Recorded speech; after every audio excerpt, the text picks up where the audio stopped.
नमस्कार. श्री स्वामी समर्थ. कसे आहात तुम्ही सगळे?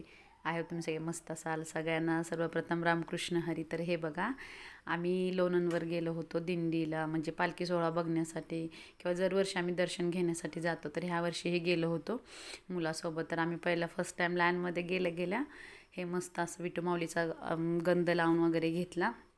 तर माऊलीला आमच्या माऊलीसारखा लावायचा होता. तर मी बोलले त्याला विठ्ठलासारखा लावा जरा छान असं. तर खरंच खूप छान असं वाटत होतं, कारण म्हणजे छान वाटतं असं देवाला वगैरे कुठं जायला. आणि मला म्हणजे खूपच इच्छा होती नाही का दिंडीला म्हणजे दिंडीमध्ये जायची, पण असं काय मुलांच्या स्कूलमुळे ह्याच्यामुळे काही शक्य होत नाही.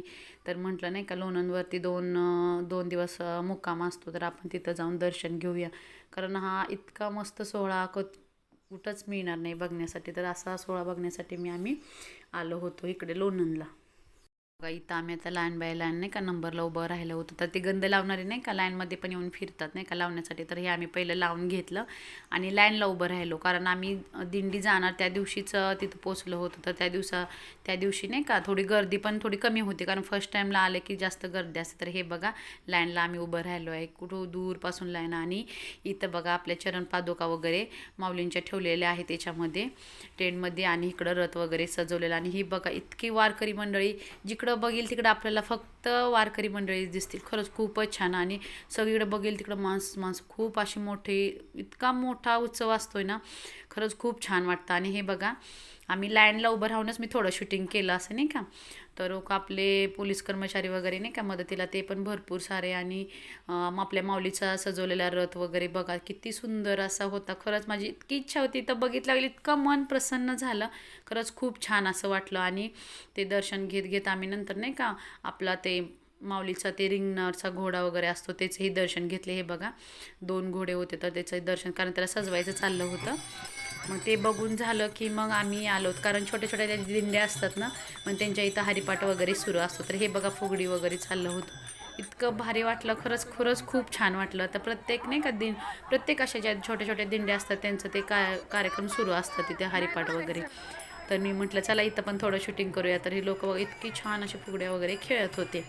मग ते शूटिंग झाल्यानंतर ना आपल्याला म्हणजे लोणंदमधून पालखी आता आपल्याला इकडं जाणार होते रिंगण तरडगाववरती. तर तिकडून ती पालखी बघा निघाली आहे. तर मी थोडं थोडं नाही का आता सगळ्या अशा दिंड्या, म्हणजे ज्यांचे नंबर वाईज दिंड्या असतात त्या अशा लाईन निघाल्या होत्या. तर त्यांच्या पाठीमागं बघा पालखी निघाली. तर पालखी ती बघत बघत नाही का आम्ही नंतर ना पालखी वगैरे बघत नाही का म्हटलं चला थोडं इथं बी शूट करूया. तर सगळी खरंच खूप अशी मनसोक्त आनंद घेत होते. या गोष्टी खरंच खूपच छान वाटतं. आणि त्या म्हणजे ज्या दिंड्या असतात लोक फुगड्या म्हणा, असं भजन कीर्तन, ह्या सगळ्या गोष्टी. इतकं पावसाचं वातावरण पण झालं होतं, बघितलं वरती कसं दिसते. आणि खरंच खूपच छान मस्त वाटलं. माझी पण इच्छा होती खूप फुगडी खेळण्याची, पण माझ्यामध्ये लहान मुलं असल्यामुळे खूप गर्दी होती आणि मुलांना असं एकटं सोडणं काही शक्य नव्हतं नाही का. तर मुलांना सोडून आपण म्हणजे फुगडी वगैरे खेळायची माझी तर इच्छा होती. गेले असते तर मुलं लहान, कुठं माझी मुलगी लहान आहे थोडीशी, तर ते काय थांबणार नाही म्हणून मी काही गेली नाही.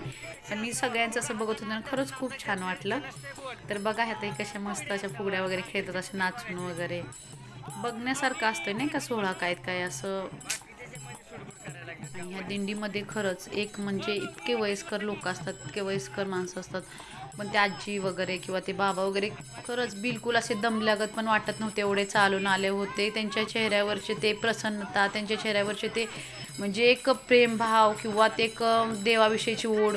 खरंच असं वाटतं ना, आपण एवढं तरुण असून आपल्याला एवढं थोडं चाललं तर किती हे होतं. आणि एवढे खरंच म्हणजे 50% तर वयोवृद्धच लोक असतात त्याच्यामध्ये. किती चालतात, किती छान. खरंच त्यांच्याकडे बघून एक मनाला कधीतरी वाटतं की आपण तरुण असून पण आपल्याला एवढं चालणं वगैरे होत नाही. पण ते इतकं म्हणजे खरंच देवाच्या ह्याच्यामध्ये म्हणजे लीन झालं ना की सगळं माणूस विसरतं. आपल्याला काहीच कशाचाच असं चालण्याचा त्रास होत नाही किंवा कुठल्या गोष्टीचा त्रास होत नाही. आणि एक मन आहे ना एकदम प्रसन्न होऊन जातं ना. खरंच अशा गोष्टींना खरंच फक्त आणि फक्त ह्या माऊलीच्या वारीमध्येच बघायला मिळते. कारण कुठंही इतकं असं म्हणजे एवढी गर्दी, एवढं पब्लिक असूनही काही भांडणं नसतात किंवा कुठल्याच गोष्टीचा इश्यू नसतो. आणि सगळ्या गोष्टी कशा मस्तच. खरंच ते विठ्ठलच सगळं करून घेतो. खरंच खूपच छान वाटतं. खरंच मला आणि माझी पण खरंच मनापासून खूप इच्छा होती आणि माझीही पूर्ण झाली. कारण मी पहिली तर नव्हते गेले, ह्या म्हणजे बरोबर असल्यामुळं तर नाही, पण ह्या 2 वर्षामध्ये गावी राहिल्यापासून माझी दुसरी वारी मला खरंच खूप छान वाटलं. आणि मी खरंच इथून पुढं पण पूर्ण असं नाही का दिंडी करण्याचा असा प्रयत्न करणार आहे. बघूया आता पुढं कसं होतं ते. तर बघा आता आणखीनची आता ही फुगडी बघ अशी नाचून वगैरे चालली आहे. तर थोडं मी जास्त इथं शूटिंग घेतलं आहे, कारण तिकडं माऊलीचं वगैरे ते रथ वगैरे सजून वगैरे लॅन तो नाही का चाललं होतं. तर म्हटलं चला थोडं इथं बघतोय आपण, तर इथं शूट करावं. तर मी इथं बघा शूट वगैरे केलं आहे. आणि खरंच माझी खूप इच्छा होती, तर आम्ही थोडं नाही का असं वारी चालण्याची पण इच्छा होती. तर थोडं चाललो पण थोडं रथाबरोबर नाही का, रथा दिंडीमध्ये थोडं चाललो एक 10-15 मिनटं थोडं रथ असं बाहेर वगैरे निघूस तोपर्यंत. मग नंतर झालं की मग नंतर नाही, मग नंतर आलो आम्ही नाही का. हे बघा किती वयस्कर बाबा आहेत, किती आनंदानं असे फुगडी खेळतात. होणार आहे का सांगा, आपल्या एवढ्या वयामध्ये त्यांनी इतकी छान फुगडी घालतात बघा. खरंच खूपच छान असं बघण्यासारखं, खरंच खूप बघण्यासारखं सोहळा. तर हा बघा रथ वगैरे सजवलेला आहे. पाठीमागं बघा मी थोडं असं शूट केलं नाही का. आणि ही आमची मुक्ताई बघा, असे खूप छान असे गंध लावले, तसे मुक्ताईसारखी दिसते ना. नक्की कमेंट्समध्ये सांगा, लाईक करा आणि शेअर करा व्हिडिओ. बाय.